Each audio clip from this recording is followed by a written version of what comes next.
Salut, c'est Pamela Diop et je suis sur le Vrai Mag avec Mamo Hits.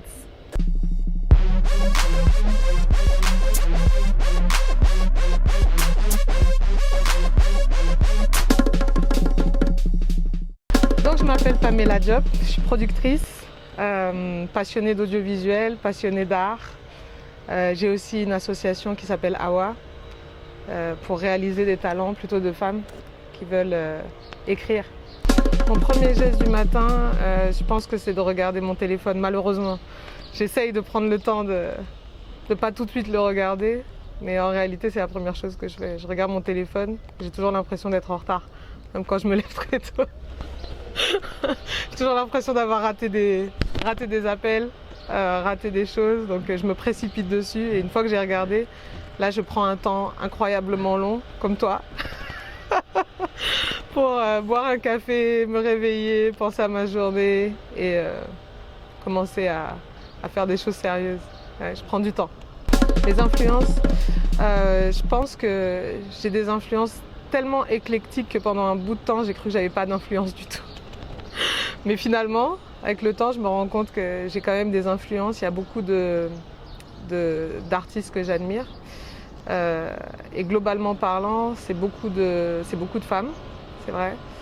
Et c'est beaucoup de femmes qui ont eu le courage de se mettre en avant, même comme Célie Ravikant par exemple. C'est-à-dire d'avoir l'élan de créer. Je pense que c'est Baïfal, comme mon père. Ouais, c'est ça. Il y a quelque chose de très révolutionnaire et très libre en fait. Et aussi de très incompris.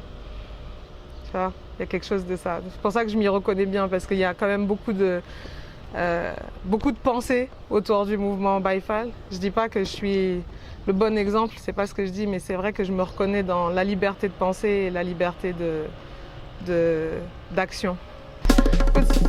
Le film Saloum. Écoute, Saloum, c'est vraiment la grande aventure, le début en tout cas de cette grande aventure de ma vie dans le cinéma. J'avais toujours voulu faire un film, mais c'est vrai que j'avais jamais peut-être trouvé aussi les gens avec qui le faire, peut-être trouvé aussi le moment, le juste moment. Et ma mère est dans le Saloum, elle habite à Marlodge la moitié du temps. Mon père avait fait des documentaires dans le Saloum sur la lutte dans les années 70. Donc tu vois, c'est une histoire qui remonte. Et à chaque fois que j'y vais, je me disais, il faut que je fasse quelque chose ici. Tu vois. Et c'est venu comme ça, avec, en allant de plus en plus souvent et en trouvant forcément les bons partenaires. Donc il y avait Jean-Luc Herbulot qui venait de tourner.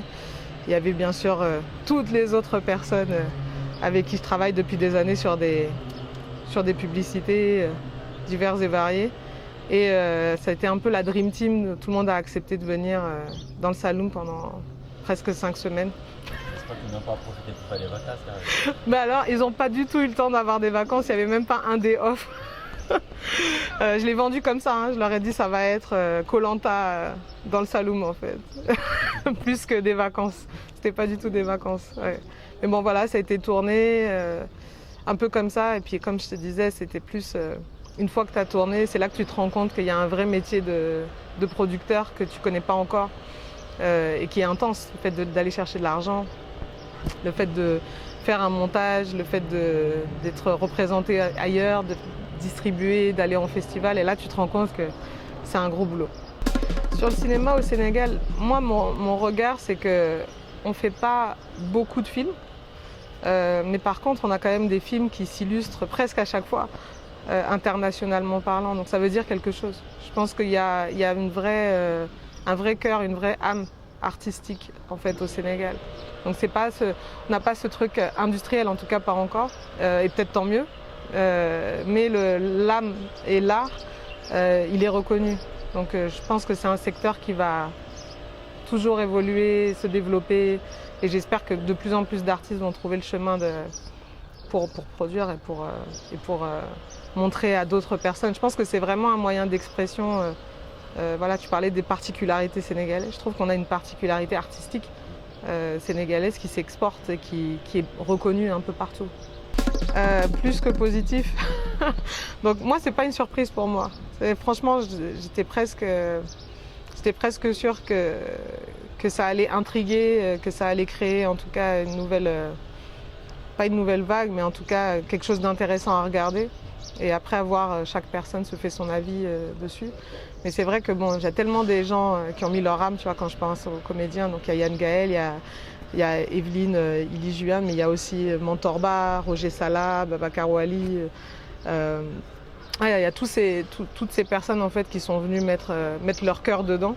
Donc je me suis dit, quand on va montrer ça dehors, je pense que si c'est un public déjà de gens qui viennent découvrir de l'art, ils vont être touchés.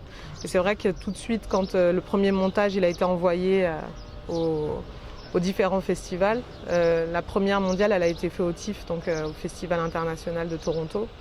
Et donc ça c'était déjà une première réussite.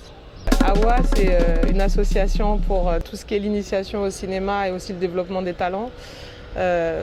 Donc là, la première action de cette association que j'ai depuis 10 ans, mais qui faisait d'autres choses, qui faisait de l'aide ponctuelle pour les femmes, plutôt pour les femmes sur les permis de conduire, les formations, de l'aide pour la scolarisation des enfants, etc.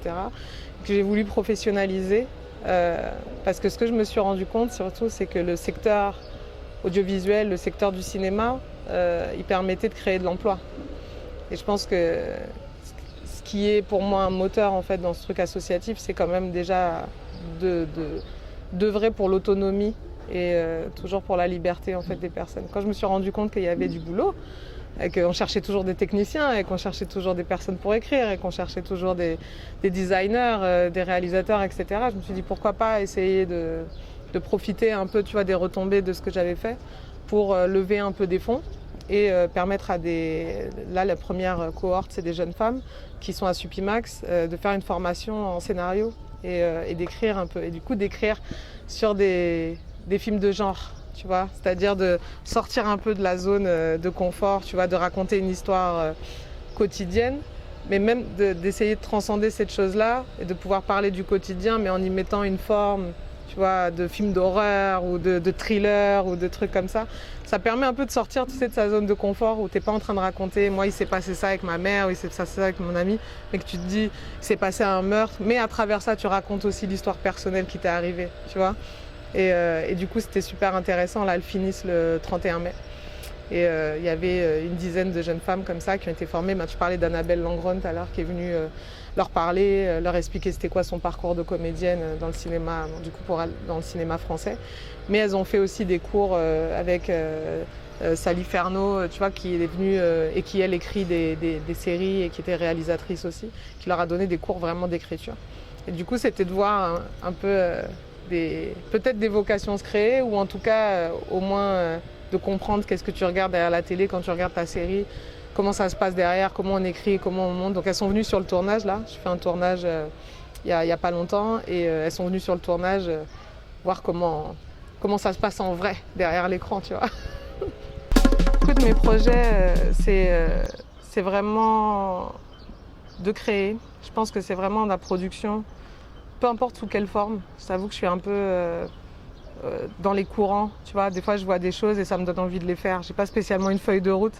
Ou peut-être des fois, c'est des gens aussi, tu vois. Je vois un talent et ça me donne envie de le montrer, envie de le partager. Et je me dis pas, je colle à une feuille de route. Je me dis juste, c'était le bon moment, c'était le bon timing. Et faut que cette chose existe. Et après, on cherche les moyens un peu sur le chemin, tu vois, dans ce sens-là. Donc mes projets, c'est ça. C'est vraiment de continuer à faire des productions et faire exister des histoires. Et essayer d'ouvrir la voie, pourquoi pas, à mon humble niveau bien sûr, des artistes qui n'ont pas forcément eu le même trajet encore ou pas encore eu la même expérience. Et puis peut-être pour d'autres aussi qui ont déjà eu et qui vont nous aider à monter, quoi.